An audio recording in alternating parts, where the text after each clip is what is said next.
What's going on, A to Z Sports? We are live for another edition of Titans at 2. I'm coming at you live from Doughbird Pizza and Rotisserie here in Green Hills to recap a weekend and really a morning of some eventful Titans news as we get ready to watch this 3-5 football team take on the Tampa Bay Buccaneers next weekend.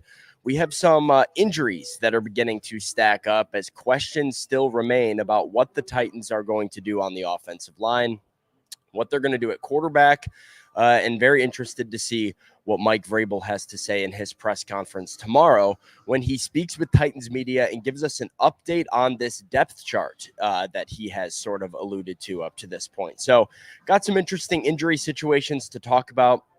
I'll tell you guys why I'm a little bit suspicious that another injury could potentially be coming in the future. And then we're going to look at the AFC South, the landscape of the AFC South, the landscape of the AFC in general, with the playoff picture and the division race and the quarterback situation after a weekend in which CJ Stroud looks unbelievable. Before we do all of it and get into our loaded show today, I want to remind everybody about Doughbird Pizza and Rotisserie. That's where I'm at today if you are taking in the scenes from around me.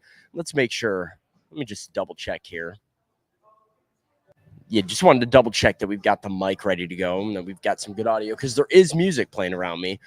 Today's ambiance with Doughbird. Doughbird gives you a crave-worthy and unexpected yet perfect duo in a crave-worthy menu of pizza and rotisserie chicken made with offbeat flavor combos made even more delicious when you dunk any of your food into the house-made sauces. Doughbird will always deliver on flavor and satisfaction. Located here in Green Hills, they're a neighborhood spot where you can get comfortable and savor a fun family dinner any night of the week. Grab a slice, sip on cocktail at happy hour, or even catch a game.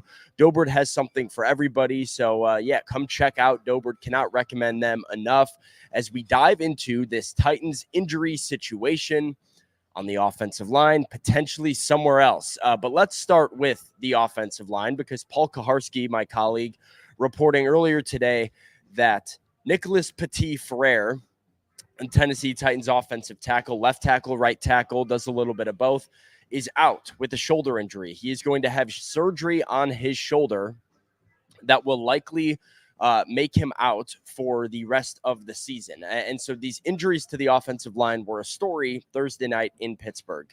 Daniel Brunskill went out with an injury, came back and honestly toughed it out, was an absolute dog coming back for the Titans to play the snaps that he did. But some maybe question marks about where his health lies in the future. NPF, another example, a guy that came out of the game, returned to the game, tried to tough it out, ended up having to be removed with that shoulder injury that now requires surgery. Peter Skoronski missed a few plays. Andre Dillard went down at one point. Chris Hubbard missed the game in concussion protocol with a concussion, and you had Dylan Radins, Jalen Duncan, and Corey Levin all having to come in and play for the Titans in the game. The offensive line was horrific in Pittsburgh. Will Levis was set up to fail behind that offensive line and the amount of pressure that was generated against him during the game. And now that problem is even worse because it's not just a 1 week thing. It is now a revolving door that the Titans are going to have to try and find a patchwork solution for the rest of the year because Nicholas Petit-Frere potentially out for the rest of the season, likely out for the rest of the season, as Paul Kaharski reported earlier today. So with NPF out, the Titans going to potentially have to look elsewhere on the offensive line and see what that solution is. Now, I do expect Chris Hubbard to be back. Chris Hubbard probably will be back and playing right tackle. But the Titans need to figure out left tackle, probably the most important position on the offensive line, something that they've had issues with all year. Mike Vrabel said in his press conference on Friday afternoon that over the weekend, Titans coaches would come together, discuss potential depth chart moves that they need to make when they start to figure out injury situations of these guys. And so tomorrow, Tuesday, I await news from Mike Vrabel and a decision about what they're going to do at left tackle. I think you have three options right now, maybe four.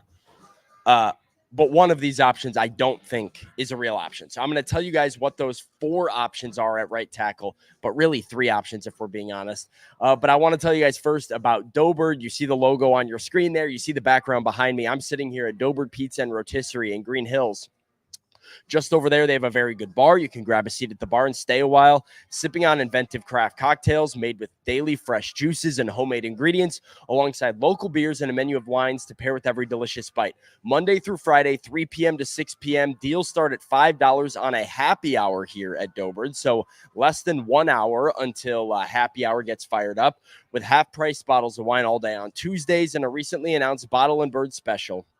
That's an entire bottle of wine, an entire rotisserie chicken, and 2 sides for $40 when you dine in.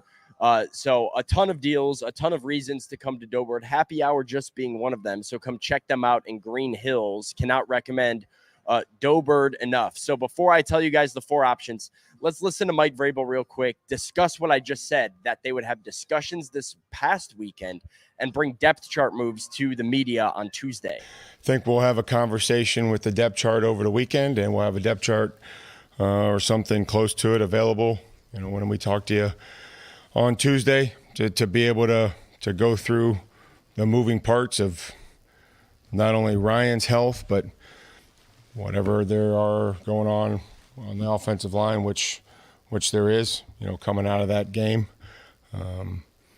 which there would be like in the defensive secondary. So there'll probably be some moving parts here over the weekend.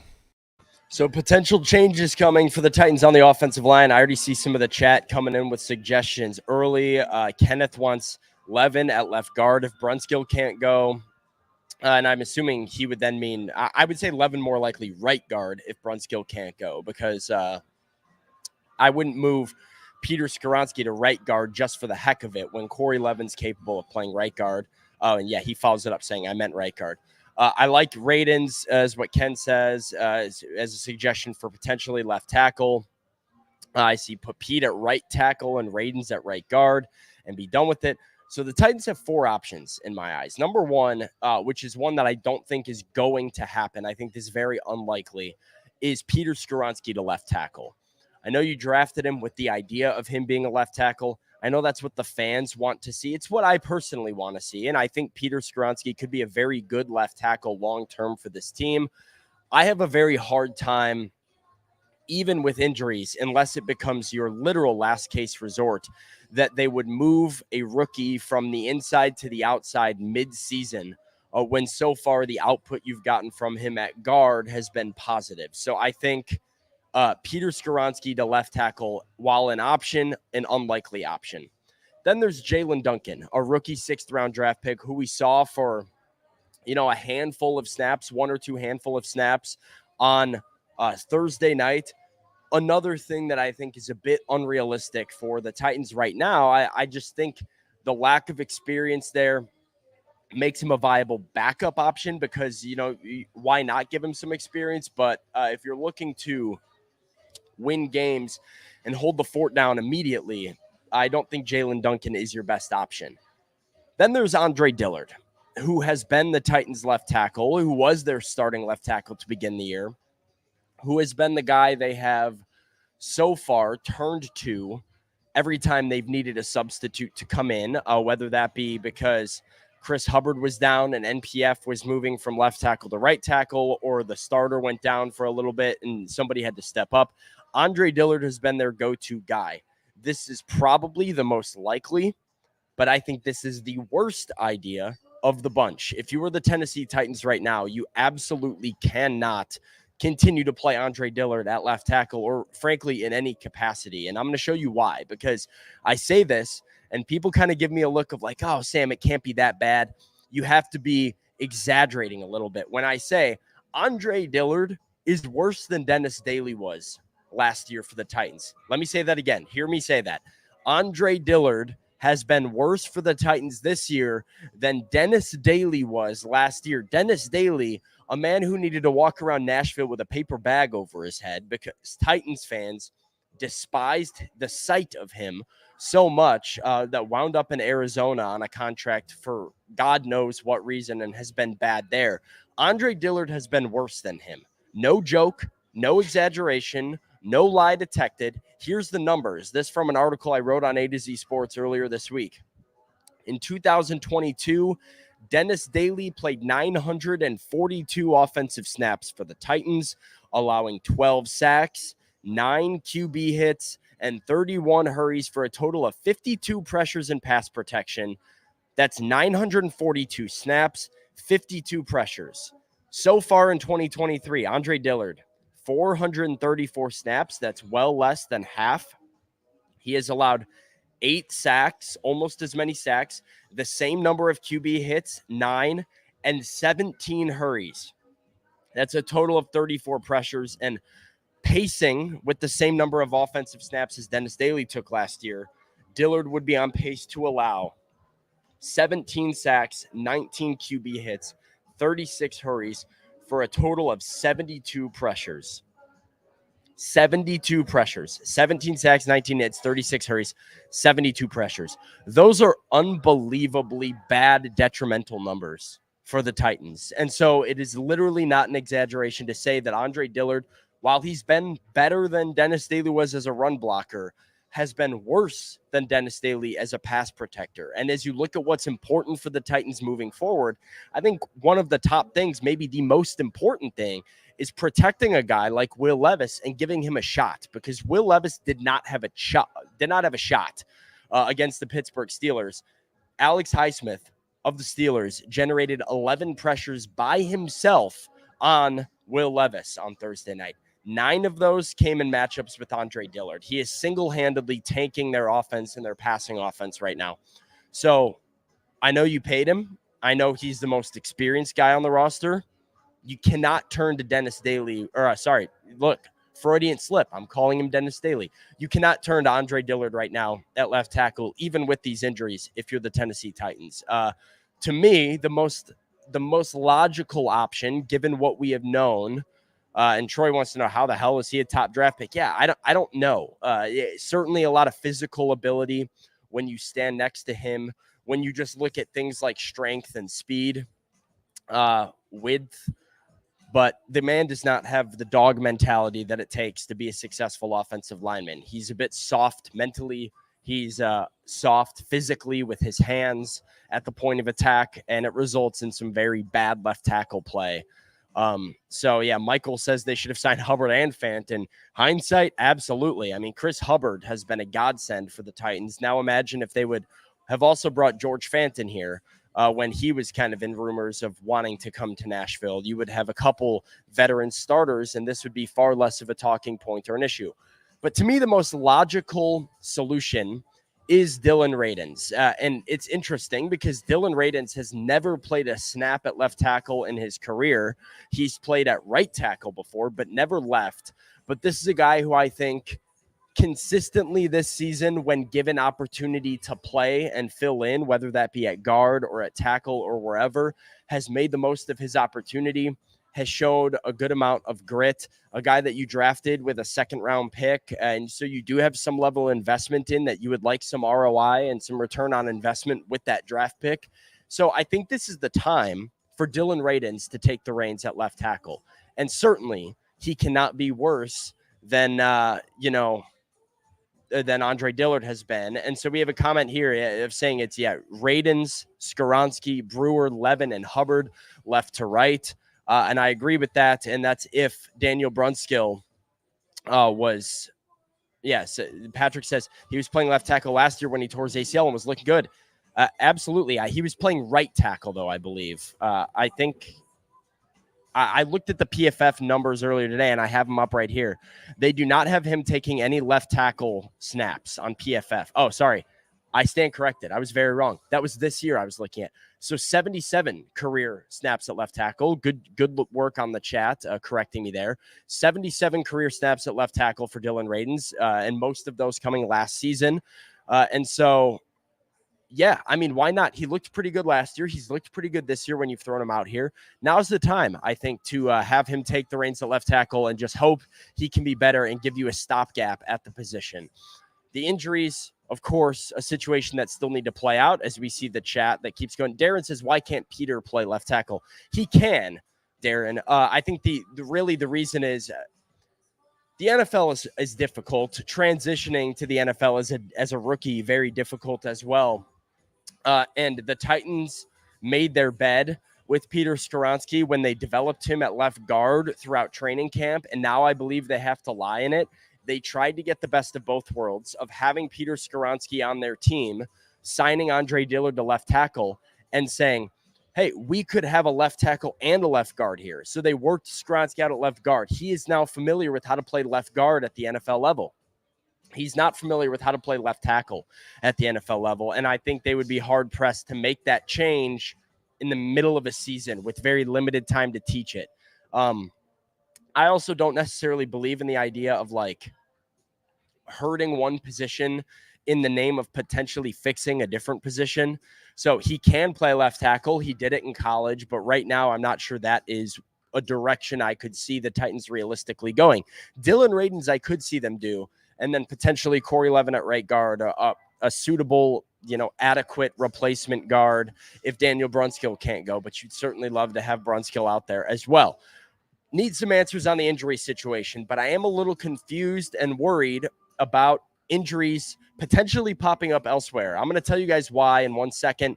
But before I do that, I want to tell everybody about Doughbird, my friends here at Doughbird, which is where I'm plopped down here today for today's live show. I mentioned all the options that you can get when you sit down and do dine in at Doughbird at this beautiful ambiance. But if not, and takeout is more your style, you can grab the family on the fly takeout bundle to feed your entire family.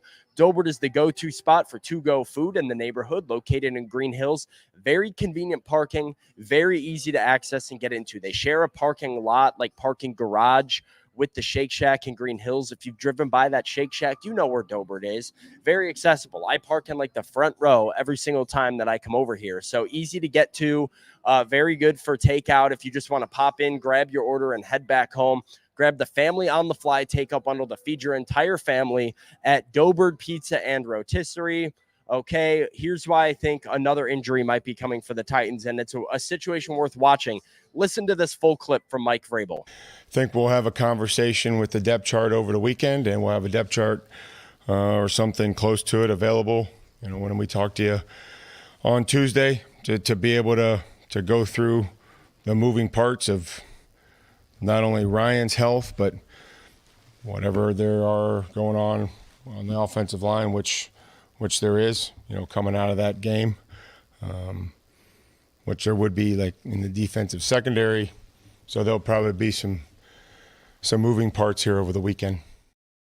So sorry, I threw a comment up there a little bit early. Daniel says he wasn't going to make comment until he saw me be a professional and own a mistake.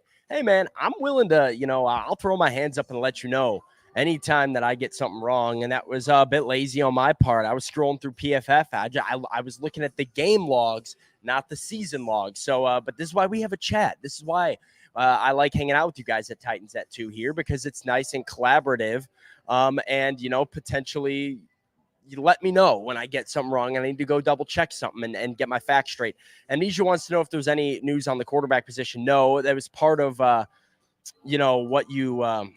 what you heard Mike Vrabel explaining there was the fact that they would let media know any depth chart issues with quarterback, offensive line, and secondary on Tuesday. And so secondary, that's where I really want to focus, because you hear Mike Vrabel say that there could be moves coming to the offensive line. And the reason why is because of injuries and a reshuffling of the deck that he believes could be coming for the Titans, where he says, we'll see where guys are at injury-wise and who else needs to step up.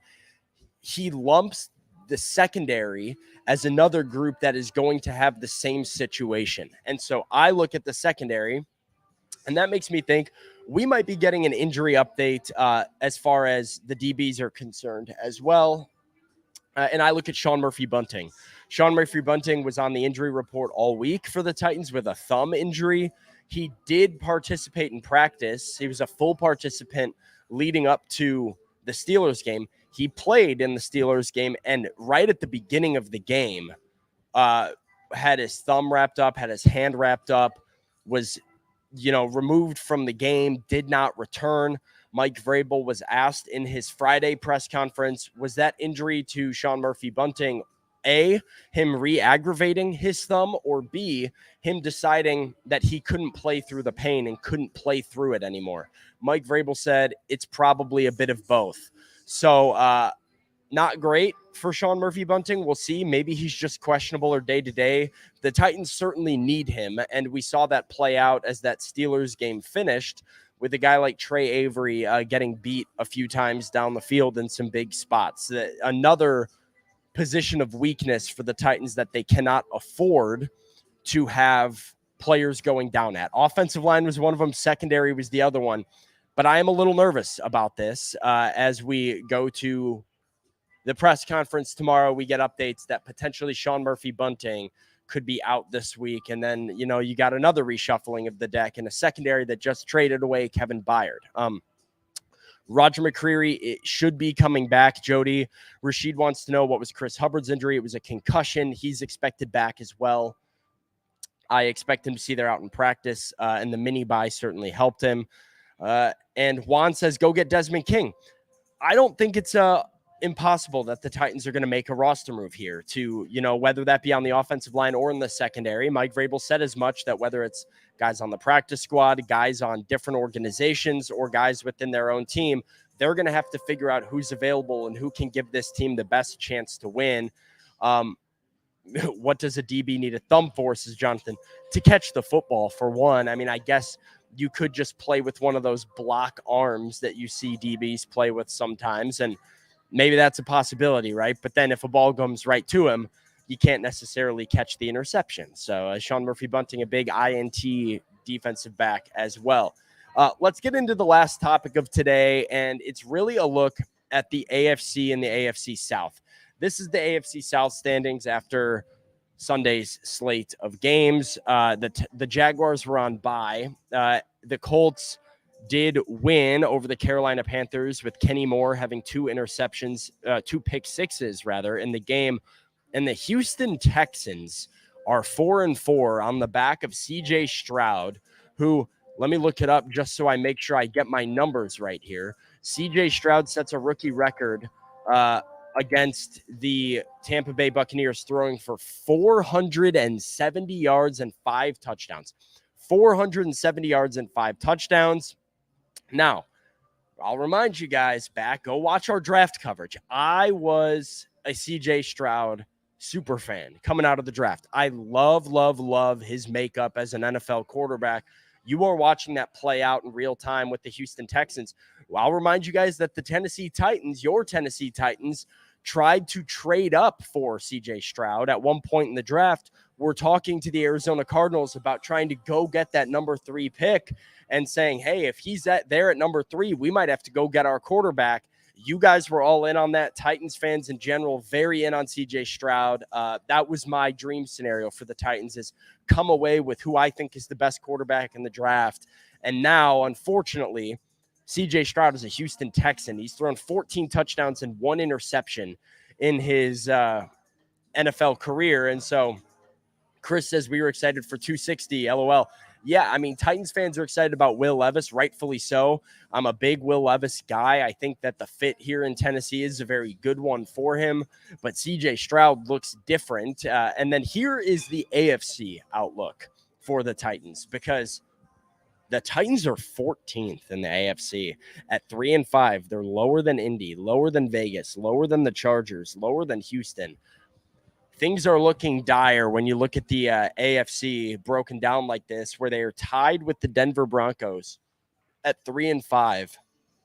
Only the New England Patriots have a worse record than the Tennessee Titans in the AFC right now. So things are starting to be stacked against them when you start looking at how they get into this playoff picture. That loss to the Steelers is going to hurt.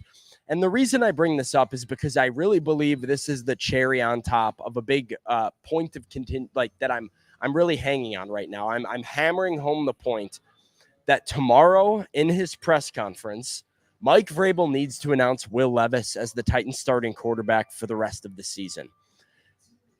And there's a number of reasons why. Number one being, I think he gives the Titans the best chance to win. I think he's the superior player to Ryan Tannehill right now. I think he is the future that your current general manager and new general manager traded up to go get with the 33rd overall pick. He is the kid. He is the future of the franchise right now. He is the guy that the fan base has bought all the way into. So for all of these reasons, Mike Vrabel needs to announce Will Levis as the starting quarterback. For additional reasons, you are 14th in the AFC right now. You are in dead last in the AFC South right now. Your playoff chances are dwindling every single day, every single week. They get slimmer and slimmer. You could make the playoffs with Will Levis still. I don't think that's impossible or like beyond my imagination right now, but it is unlikely. And so you need to consider future before you consider how do we get to 8-8 right now. And the future, prioritizing the future on what's best for the Titans moving forward is Will Levis at quarterback. It is not Ryan Tannehill. And I think you need to get him experience playing football games. I mean, you are now looking at a division. The Jacksonville Jaguars have a certified guy in Trevor Lawrence. He is a franchise quarterback. He is going to be for 10 years.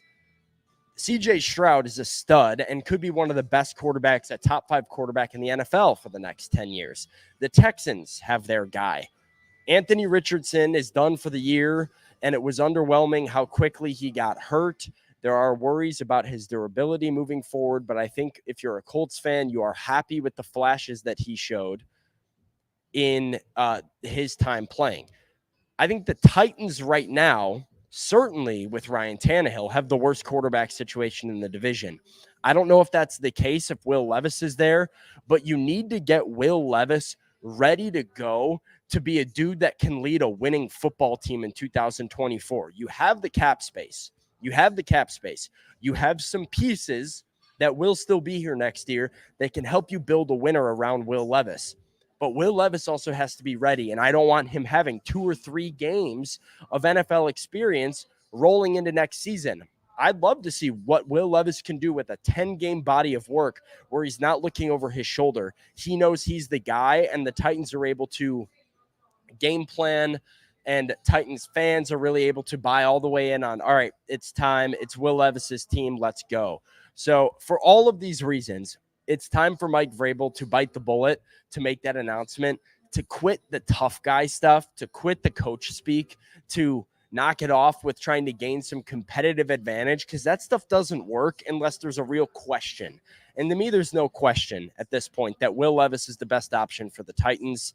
And better hope it works. Like, you better hope Will Levis is really that dude, because this is going to be more and more frequent if he is not, because there are some quarterbacks in this division that I think Titans fans need to be legitimately afraid of and worried about.